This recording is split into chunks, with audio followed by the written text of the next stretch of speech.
സംസ്ഥാനത്തെ 1 കിലോ കൊട്ടടയ്ക്കയുടെ വിലയാണ് ഇവിടെ പറയാൻ പോകുന്നത്. കൊട്ടടയ്ക്കയുടെ വില ഓരോ ദിവസവും കൂടിക്കൊണ്ടിരിക്കുകയാണ്. ഇന്നും കൂടിയിട്ടുണ്ട്. നമുക്ക് ഓരോ സ്ഥലത്തെയും ഓരോ ജില്ലയിലെയും വില നിലവാരം വിശദമായി നോക്കാം. അതിനു മുമ്പ് വീഡിയോ കാണുന്നവർ ലൈക്ക് ചെയ്യാൻ മറക്കല്ലേ. അടക്ക വിപണി അമല. കൊട്ടടയ്ക്ക പുതിയത് 1 കിലോ 390 മുതൽ 415 രൂപ വരെ. രണ്ടാം തരം 230 മുതൽ 260 രൂപ വരെ. പഴയത് 410 മുതൽ 430 രൂപ വരെ. അടക്ക വിപണി കേച്ചേരി. പുതിയ അടക്ക 350 മുതൽ 400 രൂപ വരെ. രണ്ടാം തരം 200 മുതൽ 300 രൂപ വരെ.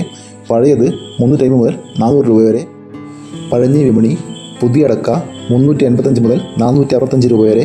രണ്ടാം തരം 200 മുതൽ 350 രൂപ വരെ. പഴയത് 435 മുതൽ 470 രൂപ വരെ. എന്ന് നമുക്ക് ഓരോ ജില്ലയിലും വില നോക്കാം. കണ്ണൂർ ജില്ല 1 കിലോ അടക്ക 400 മുതൽ 420 രൂപ വരെ. കാസർഗോഡ് 1 കിലോ പുതിയ അടക്ക 460 രൂപ. പഴയ അടക്ക 480 രൂപ. വയനാട് 1 കിലോ പുതിയ അടക്ക 360 രൂപ വരെ. പഴയത് 415 രൂപ. കോഴിക്കോട് 410 മുതൽ 430 രൂപ വരെ. മലപ്പുറം പുതിയ അടക്ക 465 രൂപ വരെ. രണ്ടാം തരം 300 മുതൽ 380 രൂപ വരെ. പഴയത് 430 മുതൽ 480 രൂപ വരെ. പാലക്കാട് 1 കിലോ പുതിയ അടക്ക 390 രൂപ.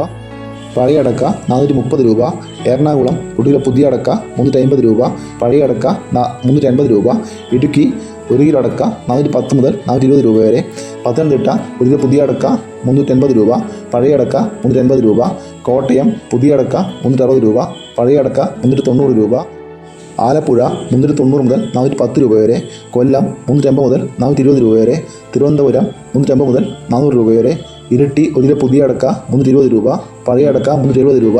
തളിപ്പറമ്പ 1 കിലോ പുതിയ അടക്ക 420 രൂപ. പഴയ അടക്ക 430 രൂപ. പയ്യന്നൂർ 1 കിലോ പുതിയ അടക്ക 440 രൂപ വരെ. പഴയ അടക്ക 500 രൂപ വരെ. ആലക്കോട് 410 രൂപ. കരുവഞ്ചാൽ പുതിയ അടക്ക 400 രൂപ. കുടിയാമല 390 രൂപ. വെള്ളരിക്കുണ്ട് പുതിയ അടക്ക 420. പഴയ അടക്ക 540 രൂപ. തലശ്ശേരി പുതിയ അടക്ക 400 രൂപ. പഴയ അടക്ക 410 രൂപ. തൊടുപുഴ 420 രൂപ. നീലേശ്വരം 410 രൂപ. ഇതൊരു വീഡിയോ പൂർണ്ണമാകുന്നു. ലൈക്ക് ചെയ്യാൻ മറക്കില്ല. Thank you.